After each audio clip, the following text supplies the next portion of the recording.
Good afternoon or good morning to everybody. Can you just type in the text box there that you can hear me all right through the line?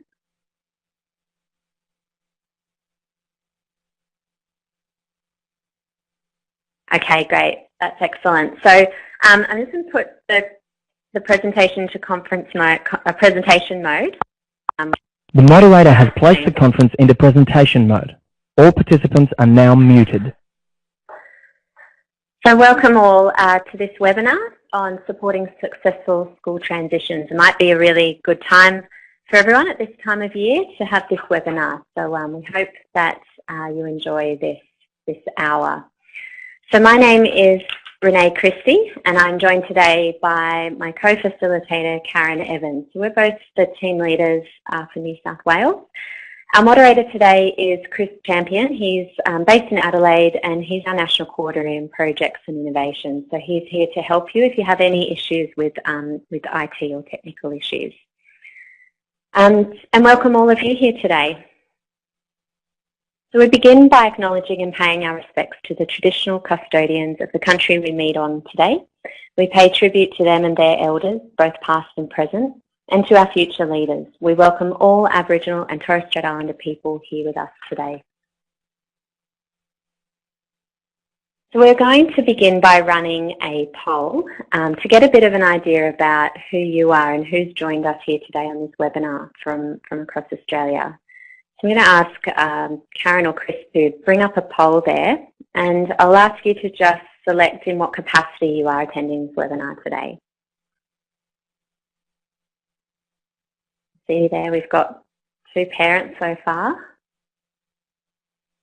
Everyone can just click on whether you're a parent, a school staff member, might be here as an individual on the spectrum or a student or an other professional. Doesn't look like it's working. Yeah, thanks, Tony. I'm sure we have more than 2 parents there, but I'm sure we also have many from across our workshop program. So thanks for that. Let's try and see if the next poll is going to work. So we're going to ask where everyone's dialing in from across the country. Although here we've got the other polls just popped up, so I can see there that we do have a mix of parents, school staff and professionals. The first one's working now, exactly, Linda. A bit slow this time of year, perhaps. So I'll just close that one. And we'll see if the poll for where we're dialing in from across the country can work now. So I just want to get a little bit more of an idea about where you've all called in. So if the next poll can come up, that one's got your state or territory where you're dialing in from. Perhaps you just, oh yeah, there we go. Can everybody see that? There we go, that's moving nice and quickly. Wow, so we have representation from right across the country, which is excellent. So thank you, that's wonderful. So people from all over the country, mostly from New South Wales, Queensland, quite a few from Tasmania, ACT, and we welcome you all here today.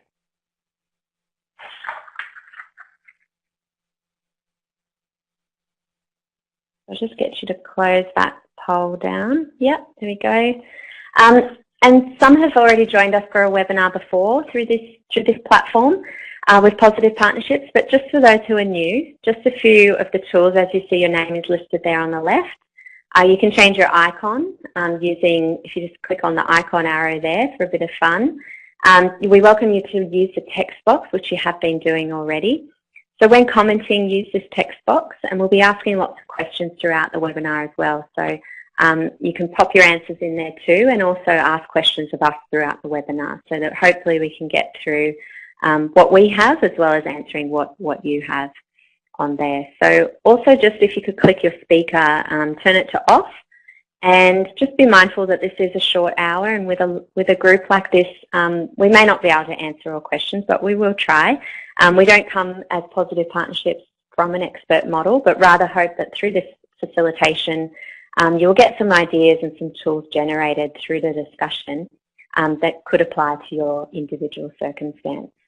So also just a reminder that everything in this webinar, all the links we share, all the strategies, the slides, it's all going to be emailed to everybody following the webinar. So sit back and enjoy it. So to begin, during this webinar, our session intentions are going to be to discuss the importance of student-centred planning in transition planning to make it successful, and we'll explore those key principles involved in that process. We're going to discuss the importance of a multidisciplinary approach to transition planning, which involves the family, the student, the school, and all other relevant people.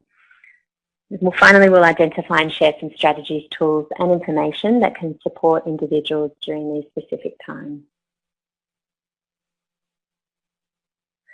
So let's get started with transition. It can be defined as a movement from one set of circumstances to another, resulting in changes to the following. So we're looking at the changes in our environment, our young people's behaviour or routines, the academic expectations, the people and the relationships involved, and the social complexity of the different situations.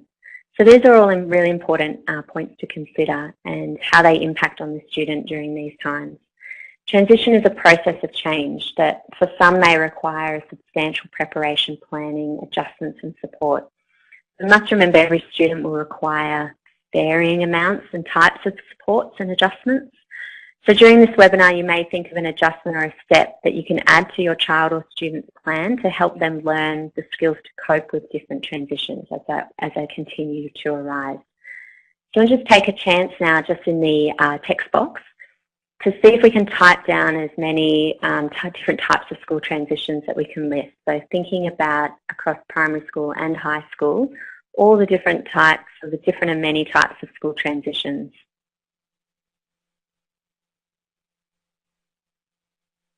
Who can think of any there? I don't know if we've got any people typing there. Oh, yeah. So from one activity to the next, thanks, Wendy. And yes, managing between time within the transition between classrooms. Absolutely. Thanks, Rebecca. Start of school year. We've got lots coming through now. Recess to lunch. Yes, we have to remember those short ones throughout the day as well. And especially from the playground to the classroom. Yeah, thanks, Wendy, again. And those various different subjects, particularly in high school, even primary school as well, moving from library to sport, or thinking even about going on to uni as well. Thanks, Michelle. So they're many and varied, and some need really detailed planning. We have to consider what we've learnt from those transitions that have been successful and what we can then apply to the ones that are coming up that might be more challenging. Absolutely, Carolyn. Yeah, the different teachers are really important to consider in this. So the difference between when we look at transition and orientation, it's important to consider this, as sometimes these terms can be used interchangeably. So we'll just quickly touch on this. So transition planning is not that single event or meeting. Starts early and allows the young person the time and the experiences to develop the skills and understanding that's necessary for that smooth, successful transition. Orientation then involves perhaps one or two activities, and they might be a part of full days. So an individualised plan and focused approach for transition provides support for students moving from one environment to another. And there are two separate processes here. So in this webinar, we're really focusing on a planned transition process over a period of time involving multiple people and specific individualised goals.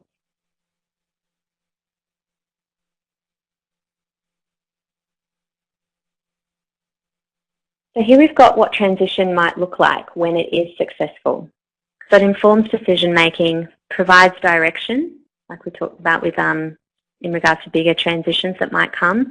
It's student-centred, and this can also link there to the strengths-based and interest-based at point 6 there.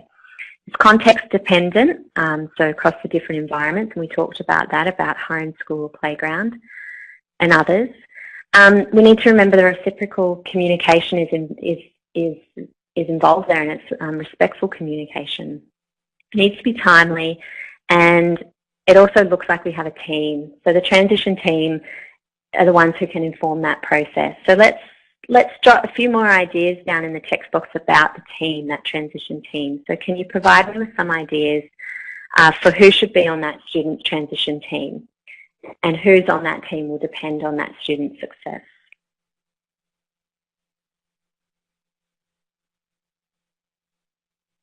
Yep, so we're definitely sending out all the information, Tony. So thanks for asking. We're sending out the slides and all the links that will come later. So who's involved in this, in the success when there is a transition team that is successful? Have we got any comments there in the box? I'm sure that'll all come at once.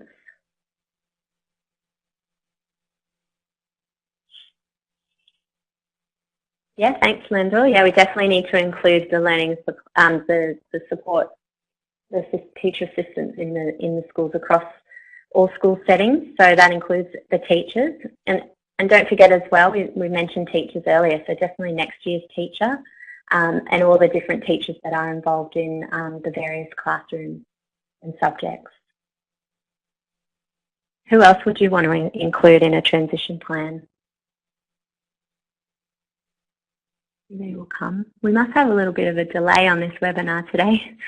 So definitely, Tony, thanks parents, teachers, the support team, definitely leadership and executives, and therapists, especially when they are involved in the knowledge of what's happening at home and in school.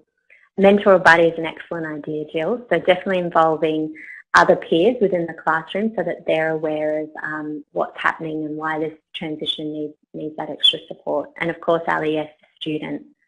There's lots of more ideas there. So yeah, thanks Karen. We definitely want the student to be the focus there.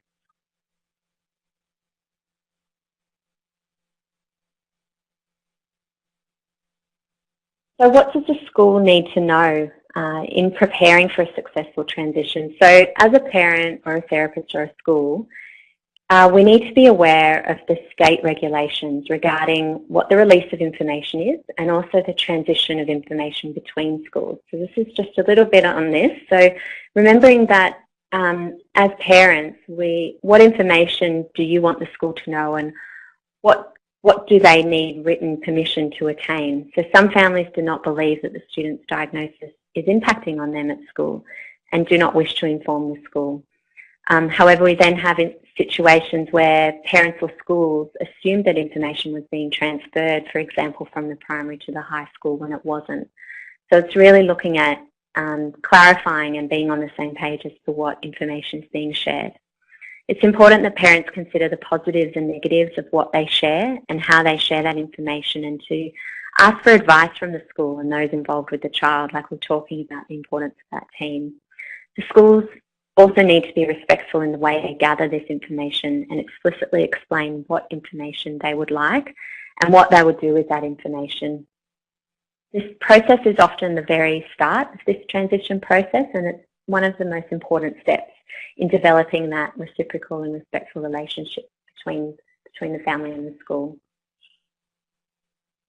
So that brings us to look at the disability standards for education. Written here in 2005, which clarifies the obligation of education and training providers to seek to ensure that students with a disability can access and participate in education on the same basis as other students.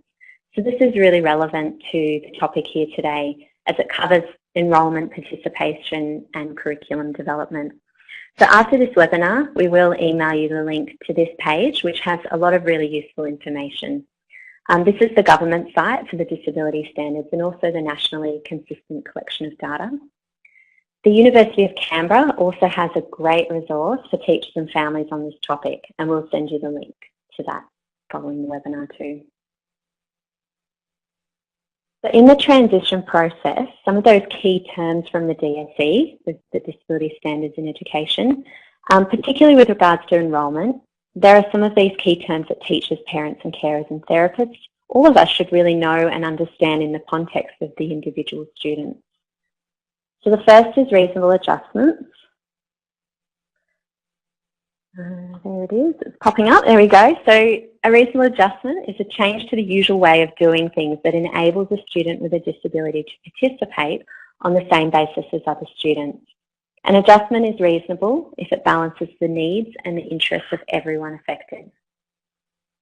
So the on the same basis is when students with a disability are treated fairly. So students with a disability are provided with opportunities and choices that are comparable to those available to students without a disability. So for example, it could be that the student with a disability should not be excluded from an excursion or event such as a camp just because they have a disability that doesn't accommodate them at that camp. So we need to look at being able to access that through reasonable adjustment. Consultation is a really important part as the law states that students with a disability have the right to be consulted before the education provider makes reasonable adjustments. And as a parent and teacher, we continue through this webinar. As a parent and teacher, consider how you can include the student in this consultation process. And finally, fair enrolment. A student with a disability has the right to enrol on the same basis as students without a disability. So this means that students who meet school's enrolment criteria are accepted by the school. And again, is a big key part of a successful school transition. I'm just going to pop you over to Karen now. So Karen Evans is going to take us through some of those bigger key transition points. So over to you, Karen. Hi, everybody. Just before I start into moving into the 4 transition points we're going to discuss today, I just wondered if everybody in the text box could just type how many of you are at your computer, because I know sometimes that we can have a number of people sitting around the computer. So just in the text box, if you can write, there's just you, there's 2 of you, there's 3 of you, 4 of you, great, thanks. We'll just go for a minute and let just me or 5, great. Great. 5 again, thank you. Great. Thank you for doing that. What we're going to do in this next part of the webinar is discuss 4 key transition points. So we're going to look at starting a school and starting a new school. So it's that conversation both about preschool to kinder. Sometimes if you move, students move areas, you've got to start a new school. That's the conversation there. We're going to look at transition between grades, and sometimes that can be something we don't put enough information and time into, and they are really key points for students and also the teachers to gather information. We've got the transition to high school and the final one looking at the transition to post-school. So again, as I continue on this discussion, we will have time to type in the text box, but also if you want to add anything in the text box as we go, and Renee will be there to keep track and answer anything that pops up. So thank you. So starting a new school, nerve-wracking for everybody, but what we really want to think about is 3 key concepts, which is around what's the culture of the school, how's respect shown, and how they communicate. So a really good way to think about is what's the school's culture, is to find out how do you actually work out what culture is as a school, and actually going into a school and meeting the principal, other key players, the head of learning support, take a tour of the school and really get a sense of what the school is about and what's the environment. And then as a parent, you feel really comfortable of the environment that your child's going into. And as a teacher, to actually have a think about for the moment of what is your school culture. If somebody walked into your school and they're starting your school, will they think about your school? What's the vibe of your school? How are people greeted in your school? Will they think about your school? What's the vibe of your school? How are people greeted in your school? Finding out what the behaviour management policy is and how that looks. And as a new parent, to attend open nights and just stopping and talking to people in the playground, other parents, of what the school culture is. Again, respect. What does respect look like in a school? So choosing a school where your child will feel valued, respected for their abilities and their differences, and really have a think about what kind of questions you could ask a school when you look up to go and enrol. What would you want to know about how they will respect your child? And staff who are on the webinar at the moment, how do you show respect to families and students when they enrol? And having to think about what would it look like? What would a parent who's come to your school, what does it look like for them? And that's the first point of going to a school. You want to feel comfortable. And the last one there about communication. What does it look like in a school? And to consider how welcome parents feel and how their input is respected. And for school staff, what does it look like? Are you being reciprocal? Are you really showing good listening skills? And how are you making time to really value that home-school partnership to get such important information about a student before they start school? That's my little bandwagon there. So transitioning to a new school, what I've put together for you is a bit of a checklist. And this is just not exclusive, but just really to go through and have a look at what are some ideas. Because every student and how they transition to a school is going to be different. But this is a checklist which all the visuals that we show from now on will be emailed to you after. But it's to go through and think about what's the process. So investigating the schooling options in your area. To actually go out and have a good look. To seek advice from schools, early intervention, the primary school that you're coming from or going to attend open days, to meet with school representatives, to complete the enrolment form and include any information and documentation. And that's a really key thing, to get everything you can in that information in the enrolment process there. To attend the enrolment interview and actually to really prepare yourself and your student for the questions that could possibly come up. Then requesting a transition meeting. So your student may need an extra meeting to talk about transition, because often enrolment interview is the same for every student. So you don't go into the nitty-gritty of what's needed, and sometimes you don't want to have that conversation in front of the student. So what you would do is actually request an extra meeting to plan what's needed. To prepare for that meeting as a parent or a teacher with a list of things that you want to cover and go into that meeting with a good idea. And then after that meeting, to request a copy of what's decided. And then to really important process is to monitor what happens and keep good observations as a parent or as a teacher of how that student's transitioning into the school, and to collaborate with the school team with ongoing communication. So after the student started, school, it shouldn't stop. That communication between home and school and what's important needs to continue. So how that's done and how often it's done needs to be part of the conversation in your transition of what you want that to look like. Because you want home and school to have the same understanding and come to an agreement of what that communication can look like. And then sometimes in that first term, depending on the needs of your child, is to organise that first initial sit-down meeting and plan and discuss how the year's gone. But that's just a really general checklist that people can use. It'll become in a Word document. You can add the dates in down the side there to keep a track. And if you like to tick things off, it's there for you. But just no matter whether you're transitioning to preschool to primary school, from one school to another school, it's just a bit of a process that you can go through just to make sure that everything's covered. And both as a parent and a teacher, ensuring that it's as calm and stress-free as possible. So within transitioning to school, it's really important to think about these 6 things, because every student is going to be different, but to know about the environment. So what does a student need to be successful in the new environment? So finding out as much as you can, and that can be from the parent, that can be from the student, and that can be visiting the environment that they're coming from to find out. To know the people. How will you support the student and who's going to be who? So no matter what age the student is, they really need to know who the people are that are going to be helping them.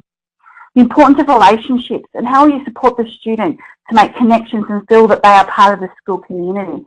So as a parent, you can share how your child may possibly feel connected to the school, and as a school to finding out what's a really good way and how the student can feel connected. Equipment is really important, because some students, they really do need really specific equipment to be successful, and that needs to be in discussion to allow time to think about how it will fit in the environment. Maybe things need to be purchased, maybe a staff member needs to be trained in how to use it, and that can be a really important thing to consider in the transition process of what equipment's needed for them to be successful. Visual supports, we all know the importance of visual support for students on the spectrum. So looking at if they're transitioning from preschool to primary school, can some visuals stay the same, or can they be transitioned to something different? What kind of supports do they need? And routines and rules. This is just so important. School and school environment is very much routine and rule driven, and how can you teach those to your students? For some students, They may really want to know everything from the start. Tell them everything, and they'll really want to know all of that. For other students, you may really need to prioritise and teach a rule or routine at a time, and then gradually keep adding to their tool bag of what they can do. And that's really important information in that initial transition to know what does the student need to know to be successful.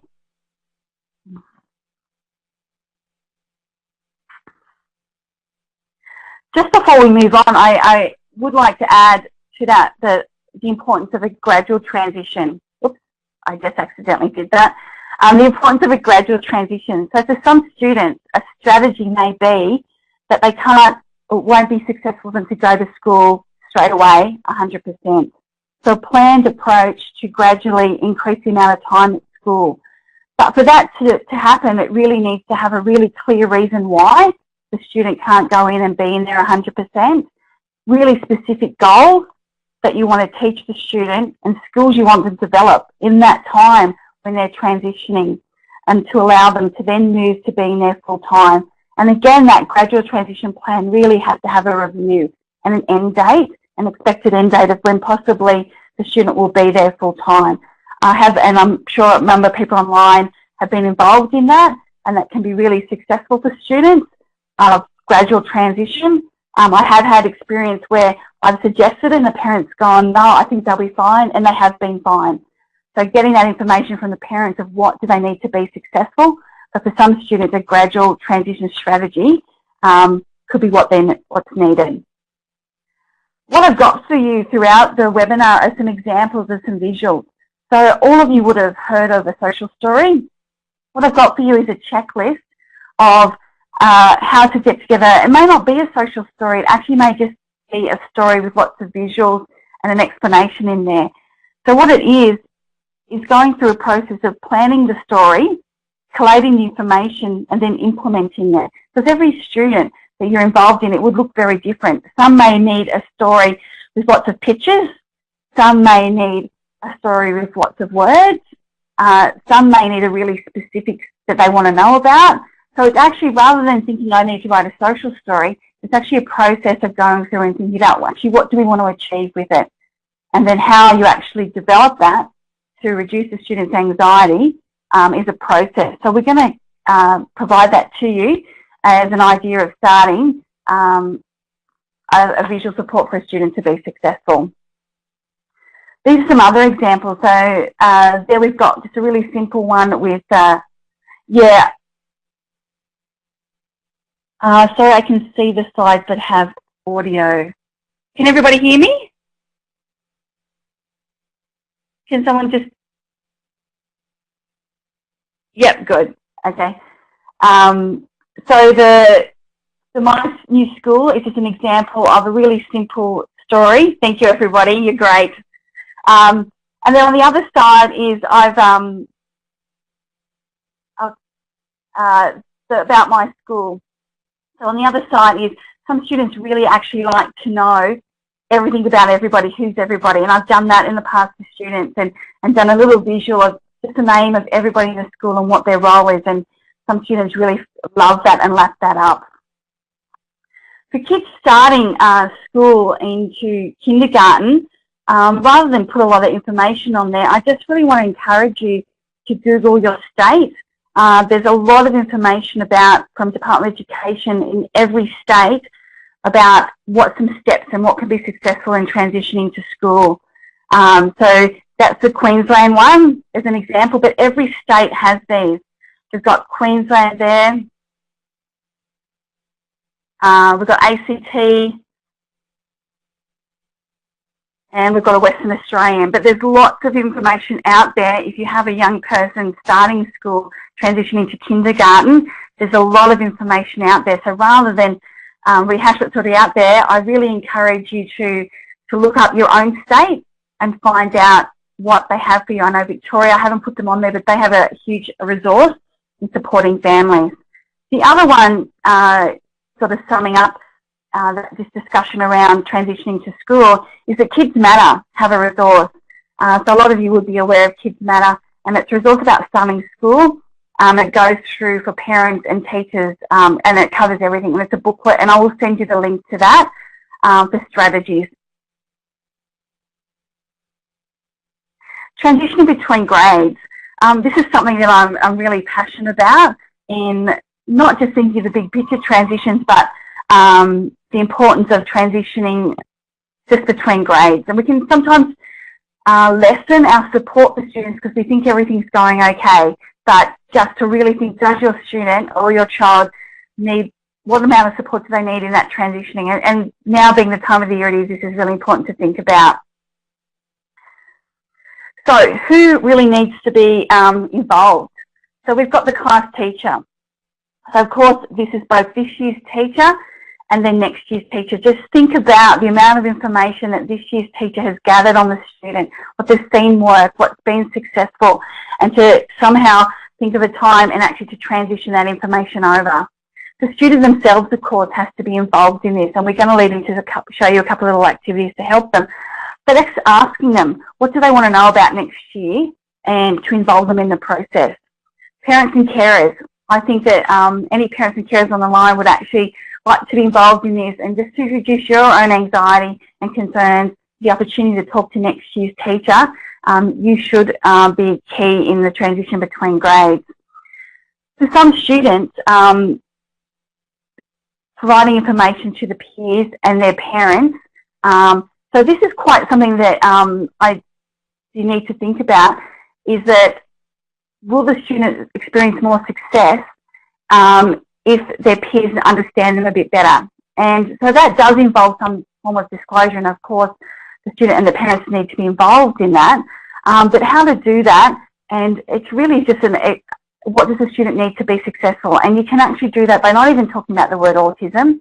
But if there is a student in a class and they have a bit of a reputation of being a little bit hands-on, wouldn't it be good just to actually talk to the other kids about what can you do to support that student to be successful?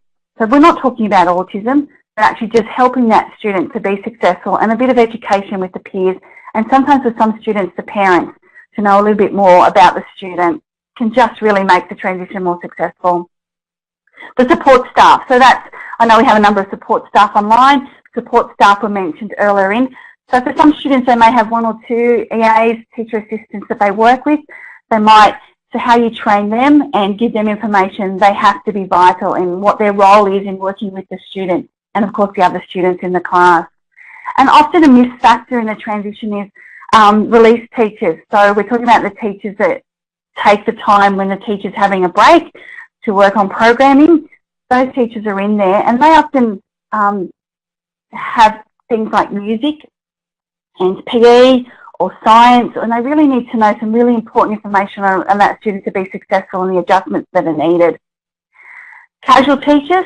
So this is a time of year, particularly schools that are online, to think about how we're going to get information for next year's casual teachers and allow them time to actually learn the information and strategies that are successful, so that when the teacher's not in class, that student doesn't have a challenging day. This is a little example of a resource that I developed for some students, and it's relationship building. So if you think about that transition between grades, a student given the opportunity to actually meet that new teacher and develop a relationship will really make the next year successful. So this is a little interview activity where the teacher and new teacher and the student interview each other. So the student finding out about their teacher and what they like, and then the student interviewing the teacher. And what you can find is often they really have some common discussion points. So maybe they're both interested in fishing or a football team, and it can just really help that student develop a relationship with their teacher. It's something that's really simple. It doesn't take long, but just a really nice positive way to look at moving into the next year. And these are ones that people would have seen before, which is, you know, here's my new teacher, Mr. Smith, this is what where our classroom's going to be. And that one also includes the other teachers. So we've got two other teachers there that are going to be the stage teachers, because often they actually combine and open the doors and do activities together. So who will be my key teachers in my life next year? And the one on the other side has got more of a visual. So some students may really like more of a visual, and there's Mr. Smith, they're the things he likes, and this is going to be our new classroom. Just again, a really simple visual. This is one that I really like, which is about the student providing a profile of themselves to share with the teacher. So what that would involve is the student writing some things about themselves, putting a photo, and sharing it with their teacher. And I've got a couple of examples that I can share with you. The high school one on the right has a little bit more about what I like and what subjects I like and how you can help me. So really teaching the student to actually, you're getting a new teacher, why don't you tell them what you really like in your classroom and how they can help you. So it's really starting those skills of teaching the student to be an advocate for themselves and sharing information with their teachers. I've got those templates again that I can share with you. They're just really simple Word documents and you can use them and create them however you like. This one is just, again, really visual. So students whose literacy skills aren't as developed yet, it can just be really visual. Here's Mary. She really likes this. And the other side actually says what she doesn't like. Another really good information to share with the teacher. Transition to high school. Oh, actually, before we move on, I'd actually really like in a text box, if anyone can type in any strategies that they can think could really be successful in that transition between grades. So we're thinking year 3 to year 4, year 7 to year 8. What could have they found successful in transitioning between grades?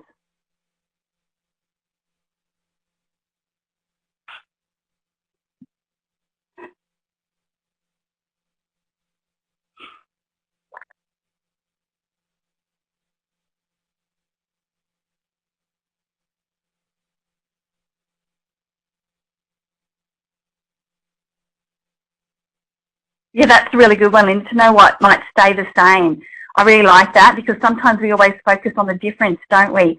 So why not focus on what stays the same? I like that. Well done. You're staying in the same room. Yeah, it can definitely a great update to meet the other students. Yep. Spending time in a new teacher's classroom, introducing to the new teacher, visiting the school during the holidays. I like that, and I have done that and set it up for students because coming in when no one's around and getting that time to explore the environment, I totally agree, Tracy, that's been a really successful for some students. Some actually like to come in and see the hustle and bustle, but to have that time to explore when no one else is there is great. Taking photos, great. Yep, great. Sharing information about their friends and what can be successful. Great. That's really great sharing, everybody. Thank you. So the next one, transition to high school. What I've listed is a whole heap of things around high school because it is a huge change from primary to high school. Some students are lucky enough to maybe be in a central school, K to 12 school, so it's not as overwhelming, but still there's environmental things we need to consider. Really important with high school, with the amount of teachers that they're now going to be exposed to, is to think about what adjustments do they need to be successful and how do you pass that information on. I know schools use profiles, they have sites where they have databases on students, but sharing that information is so critical to high school. To plan a transition for them, what will it look like and what do they really need to know? To know about the new procedures and what's involved in a school. To support at the start of the year. So for some students, actually really putting a lot at the start of the year, and then it's able to be backed away as they transition, can be really successful. Already starting that discussion about school camps, because some schools actually have them in year 7. So when you are transitioning to school, new environment in year 6, to actually find out when do schools have camps and where do they go and what does that look like. Because for some schools, there actually may be a lot of preparation that needs to go into around adjustments and modifications, timing that needs to go into it. So some schools do have a lot of school camps. So think about well-being. What does the student need to be successful? How they feel connected to the community, and actually asking, what does the school have already set up around well-being? Particularly a lot of schools run lunch clubs and activities that the student can become involved in that they feel connected to their school. Homeschool communication, and this often comes up in our parent-carer workshops about how homeschool communication is very different to high school to primary school. So setting up, what can that look like? And as parents, what do you want it to look like? And I encourage a lot of parents to actually, and a lot of schools, most schools actually offer the emails of the teachers to email them and introduce yourself, and to you initiate that communication between home and school. Schools do have diaries and other systems of communication, but what do you want? Because the last thing we really want is the parent to feel disconnected from the school. So what do you want, and how can you go about feeling connected? And every school does things slightly different, so find out how that can happen for you. And self-efficacy, and this is something I'm really strong about, is we really want our young people to actually become advocates for themselves in high school. What do they need to be successful? And knowing who they can talk to and how they can go about doing that, because we want them to leave high school as young people that can talk and explain what they need to be successful, whatever environment they go into. And does the school have any peer mentoring and happening? And somebody already typed that in the text box today. So find out, what does the school have and what can you tap into for them? And transport, a really important final one. How will the student get to school? Because it can be so different from primary to high school. And how can the family and how then the school set that student up for the transport to school and the transport home to be successful?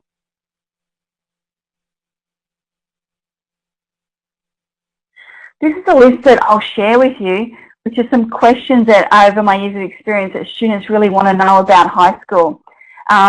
So when the student transitions, getting them to sit down, these are some ideas that I've got, but asking them what do they want to know about high school, and you get this great list of things they want to know so they can feel successful. So when do I wear my sports uniform? Where's lost property? Who can help me? And that realist scenario, they often do ask what happens if I get a detention. What toilets can I use? And actually just really getting in the nitty-gritty of things around high school. And it's such a really great process to involve in your transition of getting the students and a little group of them to sit around and go, ask me everything you want to know about high school. The other, it's not an exhaustive list. And the parents who actually sit and ask your student what do they want to know? And you could even come to your interview with that information. Next one. This one is a transition plan. So for a high school student, you know, they're 11, 12, often 13-year-old young people, and we want them to be part of it, to actually feel like they own this. So this is the idea of actually sitting and actually mapping out a really simple transition plan for them so they actually know what's going to be happening for them. So maybe often the first thing is the interview.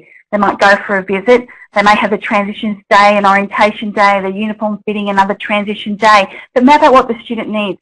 The one on the right there can actually look really different for different students. Some like to actually do their interview, their school visit, have their orientation day, and then have their transition visits afterwards because they want to go for the first time and meet everybody and ask their questions.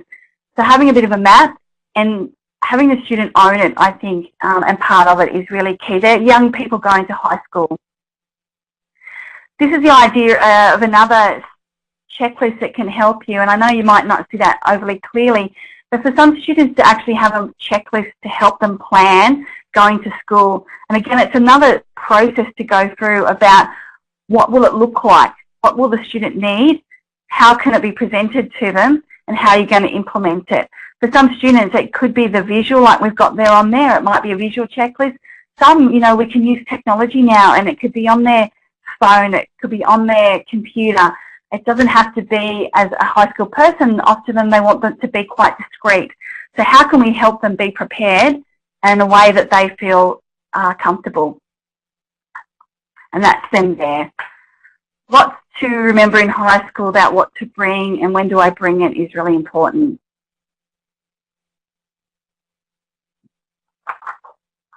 Moving in to post-transition, which is a big ticket item around pathways to success. In the text box, can people just type to me when they think or when have they started that post-transition discussion with families and students?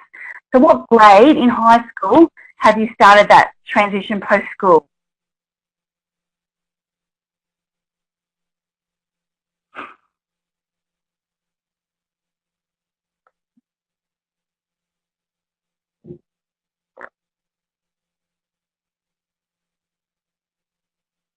Great, we've got a Year 8. Yep, still in primary. Yep. Year 8, Year 7. Year 8, great.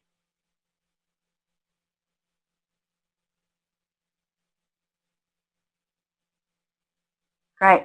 I've really found a lot of you have primary age students, and I have found in my experience that a lot of parents actually do start asking questions about what does happen post-school. And it is an environment that actually changes around funding, but it's not uncommon for people to still ask questions. And the earlier you can start, so well, a Year 8, Year 9 to Year 10 are really great times, but depending on the student's need is to sort of how early you start.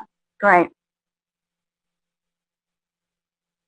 So when I've gathered, and I will share this with everybody, when I've gathered information for this session on post-school, I've just used some articles by Koa, Ludnuck and Morgan to really look at what actually successful transition looks like post-school, because it is a topic that does come up in a lot of autism conferences around our students gone to school, our students gone to university or TAFE, what happens after that.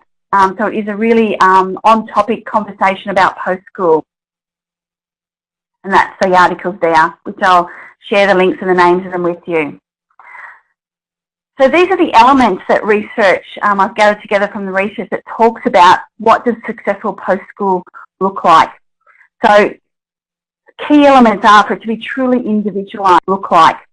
So key elements are for it to be truly individualised. So I think, and that you might think that sounds really simple, but you can get tied into places that will say, oh, here's what we do for everybody. You don't want that.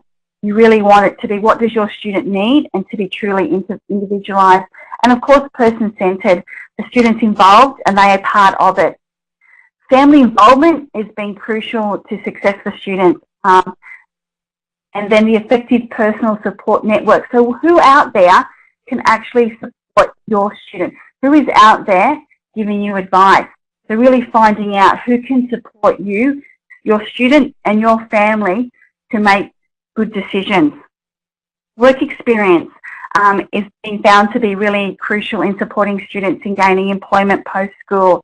To be authentic, to be practical, to be strengths-based, and providing support where needed. So I think work experience is great, but really authentic of what will it lead to something that your student will be successful or child will be successful in the future is important. The importance of social skills. So what social skills does your child need to be successful post-school? And making that part of an IEP plan and starting as early as possible to teach them some of those skills. Because if you think about work, how much social skills are involved in work? Employment preparation programs have been found to be successful for students, so a lot of employment agencies do offer pre-employment programs just to find out what they can offer you. Employer engagement is really critical. How much to where your child or student is going, do they understand disability? And how do they understand autism and how to support young people? And that really has to be important. And that is another area that's really growing in autism research, is around providing information to employers about supporting students. And something I've really harped on already today, which is that self-determination skills, giving your child the confidence to advocate for themselves about what they need to be successful. And collaboration, the last one, is critical between family, school, agencies and specialists where needed. This is a really great diagram that I'm going to share with you afterwards, the link to this article. So it's from a University of Western Sydney article, but it talks about the idea that every student's pathway is going to be different. So everybody on this line's child will have a different pathway. They may want to go to further study, which can involve adult community education, TAFE, private colleges, through to going to university. Do they want to complete full-time work and study? So do they actually want to be more of a traineeship style to work and study? Do they want to go straight to work? Because as we know, and not everyone wants to go and study. So will it be open employment? Will it be supported involvement? For some students, it could be volunteer work, could be successful for them, and as part of their NDIS plan, where it's actually volunteer work, then employment. And then the final one is going to a post-school organisation, that for some students at that point in time when they leave school, employment's not an ideal setting for them. So finding that. So everyone here's child's going to have a different pathway, and to think about it and choosing a pathway that they can experience success.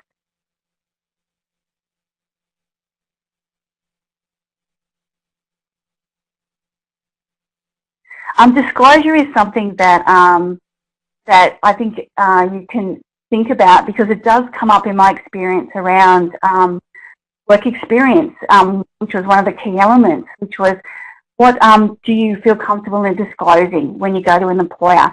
And so this is a website that I'll link you to, which does talk about the challenges of it, and it's your personal decision on how you disclose information, whether it's to university, to TAFE, to work.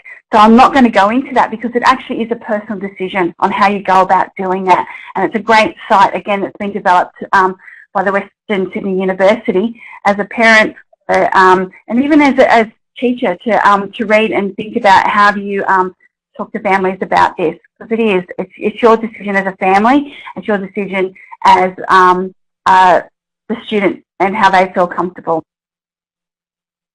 To really know what's out there post-school in disability employment services. So there are a lot of agencies out there that you can go to, and they're Australia-wide and they're government-funded to get good information about disability support. So there's disability support employment services where you can get information, and I'll send the link to this. So it's Googling who's out there. So what you would use that for is you put where you live, your state, and it will tell you who are the providers in your area that can give you support for employment. And there's something why I've sent you to this government site is it is updated, because it is a field where things can change and agencies can change, so know and be current of what's out there. Apprenticeships and knowing about apprenticeships and what does it mean for students with a disability. So again, it's another Australian government site for you to be informed about what's out there around apprenticeships and traineeships. This is another resource I'll send you the link to. So it's a resource developed by a university in South Australia, which is about helpful hints for autism students on the autism spectrum to going into tertiary education. So there's lots of information in there about that, and a great resource that I'll send to you if that's where you think your child may want to go into.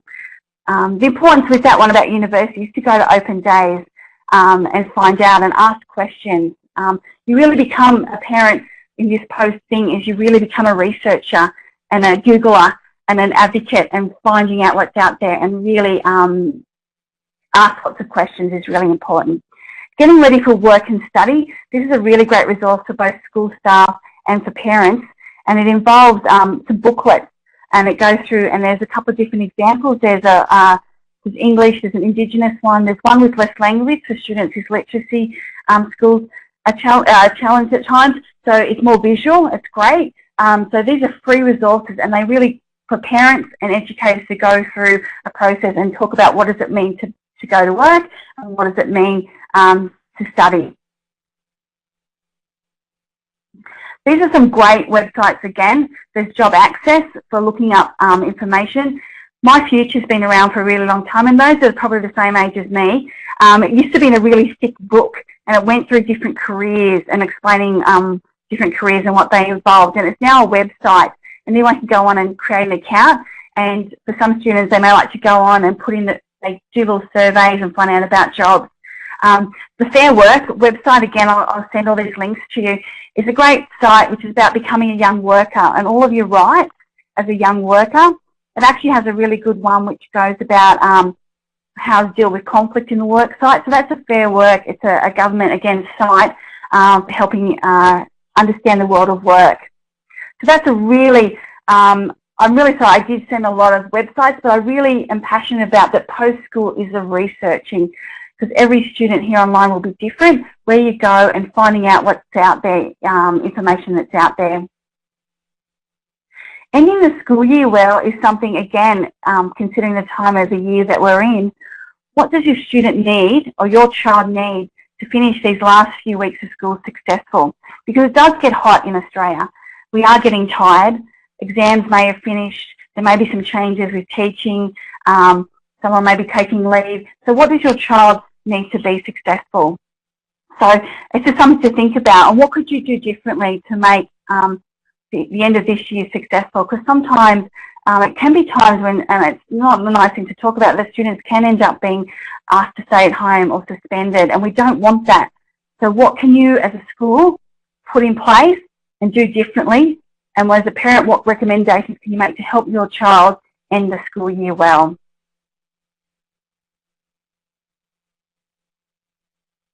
Another thing, just talking about transitions and the importance of transition, is that is separation.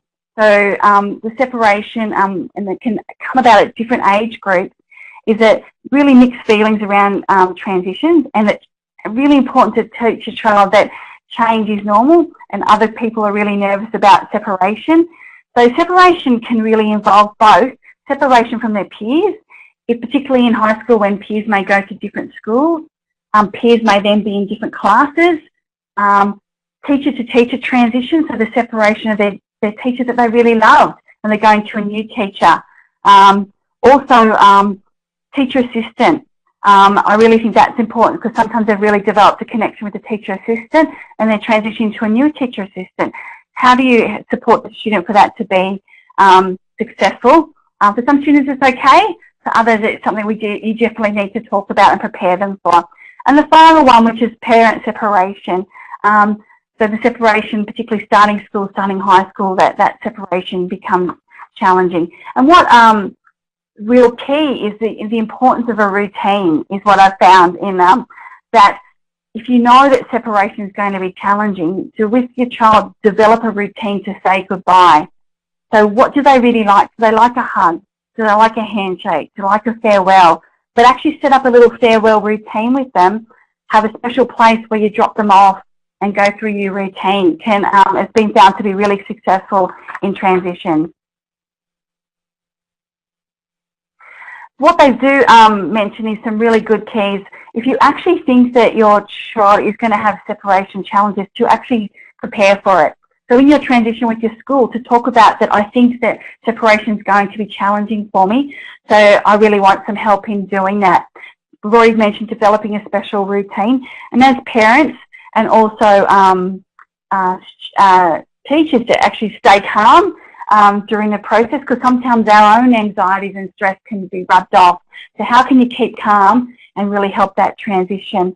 And they always talk about leaving promptly, as much as, and I know I had my own son really struggle with in preschool, the transition, and to leave promptly is really hard to do, but we've just got to do it. The more we linger can actually make things a little bit harder. We do talk about, if needed, a special toy or activity or something to keep them calm.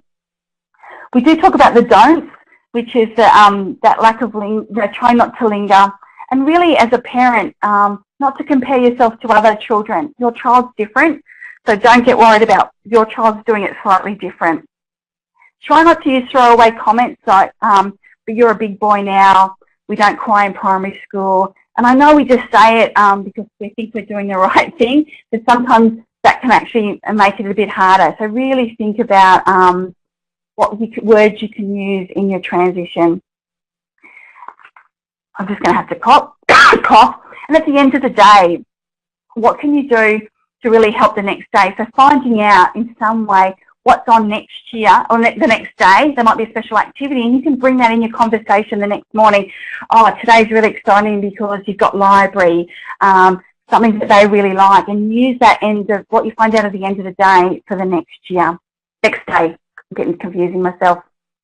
And that was just a bit of a fun visual about you're trying to get them there and then they're leaving to college. But in the main thing, the separation anxiety, if your child and the separation becomes long and it does go for a number of weeks, I really think to get some help. So the idea of if it's really becoming stressful for yourself and for your child, to go and get some help. And I'm just going to click over to Renee. Yes, Thanks, Karen. Hi, everyone, again. So I'll just whiz through. We've got a few last messages. So I'm sure many of you who've already been to a workshop with Positive Partnerships have seen this slide and the next. It's really key in looking at the different diversity amongst in autism and how we can look at the different ways the individual is operating across all these different areas. So looking across this, so then we'll go, as you know, the planning matrix links quite closely into these 5 key areas.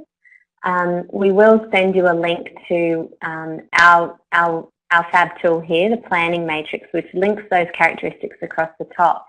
And for every individual child, you can place their story in this planning matrix, and by doing that, then link how that characteristics is impacting on them and those around them.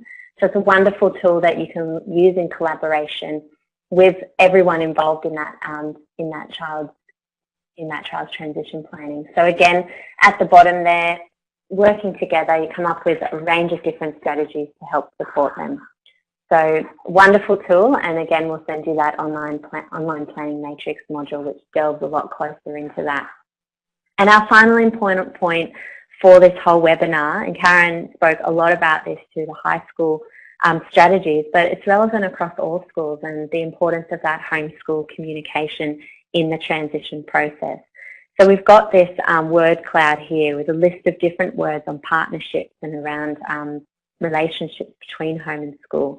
So really draw out those about what you think this planned transition can look like. Using lots of open communication, respect and trust is just all the beginning processes so that we can ensure that each step is being addressed. And the school and family again need to discuss what they'd like to do and what works best for you. So again, just emphasising that that planned and solution focused approach in all of this. So I just want to give you, and I see people have already started offering some of these best tips, but I would like to then ask if anybody else here, because we do gather a lot of ideas from our text box, if some of you want to share some of your best tips in the text box for when you've had a really successful transition. And it could be that we're looking at ending the school year well. It could be something through the school holidays that you're doing. It could be something that you're doing when you start school again next year. So if you have any great tips, please just share them in the box there. And yes, we're emailing everything from the slides.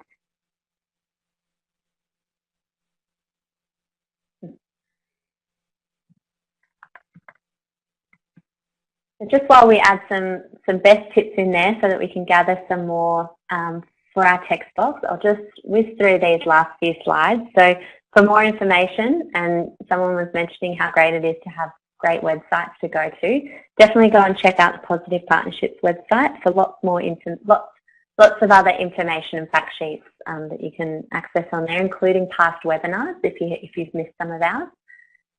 And of course, we have our Facebook page there, which you can find a lot of extra additional tips and information in regards to what workshops are coming up or when our next webinars are. So these are some of our upcoming workshops if you do happen to be from New South Wales, Queensland or SA, and these are our parent carer workshops. So jump on our website if you're interested or from any of those areas. And finally, we want to thank you all for your engagement and participation in this webinar. And we hope you found lots of useful tools and ideas, and hopefully we'll see you again at another webinar. But we really appreciate all the feedback we can get. It's important that we gather as much of this so we can go on and continue to build and develop new webinars that are relevant. So please take a couple of minutes to complete. We have a Survey Monkey. So you'll receive a link to that in your email where we get all the extra fabulous documents. And we'll ask you to take time to spend a couple of minutes completing that Survey Monkey. And I'm not sure if we are going to copy the link into the text box there, but you might see it pop up there, so you might be able to just click straight onto it. So to conclude today, we have gone a little bit over in the minutes, but we will stay online if anybody does have any additional questions. And we will also open the line if anybody wants to ask anything of Karen and I for the final few minutes here today. So I'm just going to I'm just going to open. The moderator has placed the conference into conversation mode. All participants are now unmuted. Oh, and I've just seen there, thanks Linda. So we've got a bit of fancy technology here. So if you just click on that Survey Monkey picture, that will take you straight to the feedback. So thank you. Thanks for your lovely comments there, everybody. Okay, if nobody has any questions over the line, what we'll do is just close the line and we'll leave the text box open for the next few minutes.